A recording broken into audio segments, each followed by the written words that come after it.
See anything?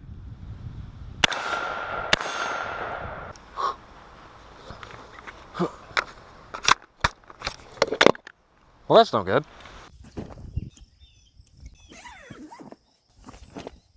Wow. What's up, guys?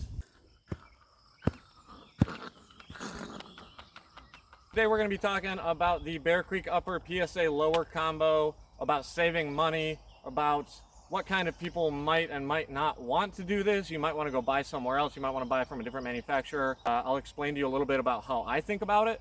And then, you know, if that sounds like you in the way that you think, great. If it doesn't sound like you, then you'll know, and maybe you'll want to go buy from somewhere else. So hopefully this will help you either way, either camp you're in. I'm just trying to explain my thinking and how I landed there. If you want to skip ahead, I'll try to cut the video up so that you can skip right to the part where I'm going to do a little shooting for fun, and so that'll be later in the video with a little shooting for fun. Stick around. First of all, let me just get this out of the way right up front. Do I think the PSA and the Bear Creek combo are worth doing? Absolutely, unequivocally. I've already bought two different setups. I love both of them. They both have worked great for me. They fit exactly what I need, and I would do it again. This combination of upper and lower has really fit the bill for me. I would recommend it to just about anybody, given that what you want is a affordable combo that will run and you don't mind messing around with a little bit of stuff. So let's talk about who definitely should and who definitely shouldn't. Somehow I just derped out in the field and totally forgot to talk about who should and shouldn't buy the PSA and Bear Creek combo. If you want something like cheap, maybe it's because you only shoot occasionally. Maybe you want, like for me, I love that this is super cheap because I could spray paint it. I can throw it in the dirt and I don't worry about it, where my buddies with their nice expensive ARs are like, oh, I don't want to get my AR dirty. I don't care. That's the nice thing about a cheap setup. If you're just getting into it and you don't know whether or not you're going to like an AR setup, why not get started with something cheap? And if you love it, then your next one could be really expensive. Maybe you just want a really, really nice AR setup and you don't want to build it yourself, then definitely go buy a really expensive one from somewhere. If you look at like the upper and lowers, when you buy uppers and lowers from different places, or even from the same place, see that gap where they come together? I mean, there's a little bit of play there, and it runs fine. But if that bothers you, then yeah, maybe you want to go spend some extra money on a matched, machined upper-lower combo, and there's nothing wrong with that. But if you're on a budget, if you're a first-timer, you don't know whether or not you want, you know, if you don't know if you want to drop $2,000 on an AR, a budget combo, PSA lower, Bear Creek upper, I mean, it shoots fine. You can see some of my other videos where I show like this thing shooting 1 MOA groups all day long with iron sights and with cheap irons on it. Now, if you're running like 3-gun competitions or some kind of like, if you're a competitive shooter, I guess you probably are going to have your guns custom made, I would think. So yeah, this is probably not the right setup for like a pro shooter, a competitive shooter. You know, I'm not saying that the PSA Bear Creek combo should be like picked up by the US military. So people with like extreme durability needs, with extreme reliability needs, with extreme high performance needs, it's maybe not the right combo for them, but for most of the rest of us, it's a pretty decent way to save some money and get a nice functioning AR. And now, let's take a quick break for some cool action shit so you guys don't get bored. Let's dance, pretty boy. Here we go.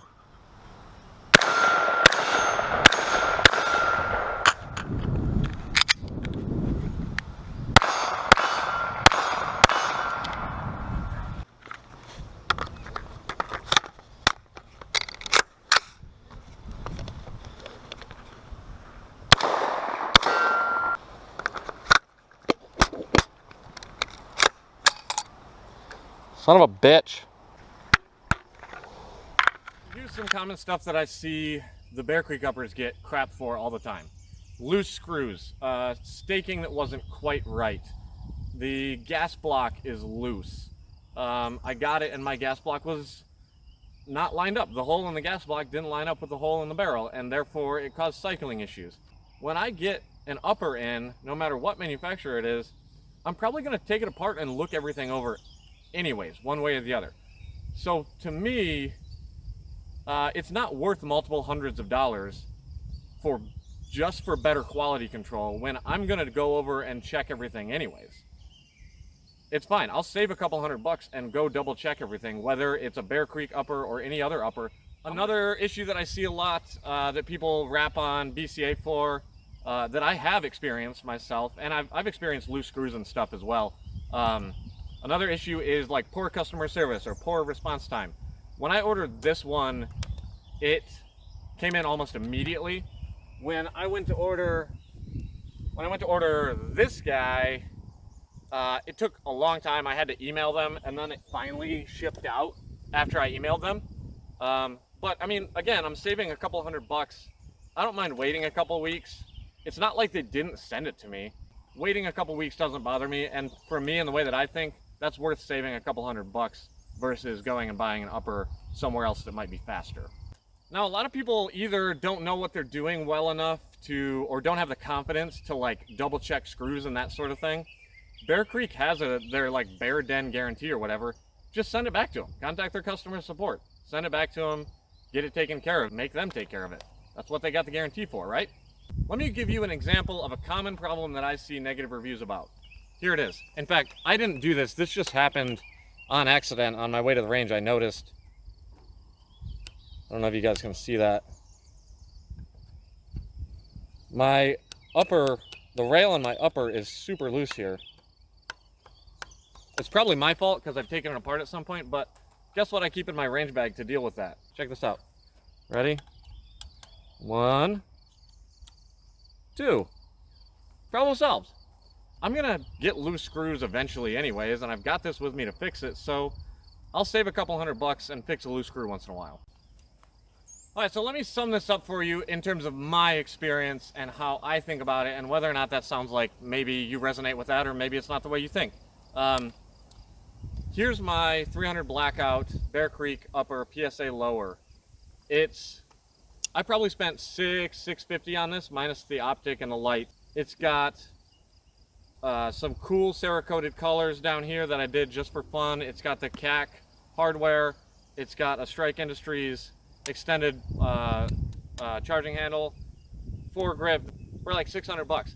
If you found this at the local gun store, you'd pay double that without upgraded furniture. You'd have like the cheapest possible furniture on here, and obviously you wouldn't get any kind of colored stuff or an upgraded charging handle. You'd easily pay double the money for that. And inside, you would find the same like basic steel bolt carrier, which I haven't had any trouble with. I haven't had any problem with it at all.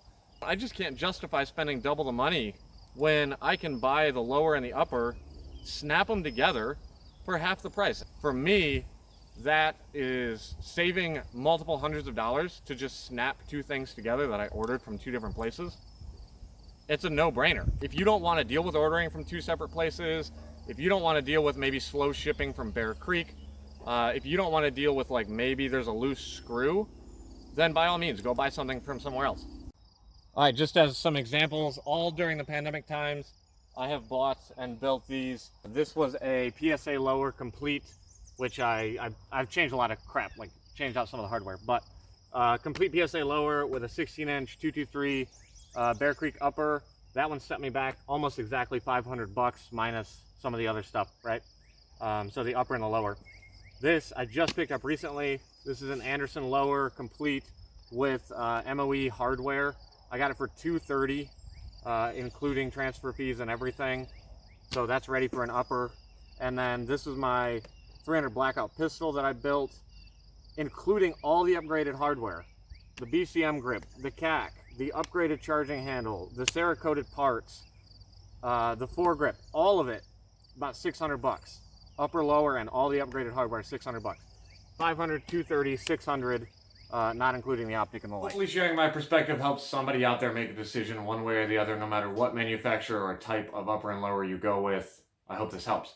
Let me know with a comment if you enjoyed the action shots in today's video. I thought it would spice things up and I had a good time filming it. Hopefully you had a good time watching it. There was some fun stuff and some silly stuff. So, hey, we'll see you next time.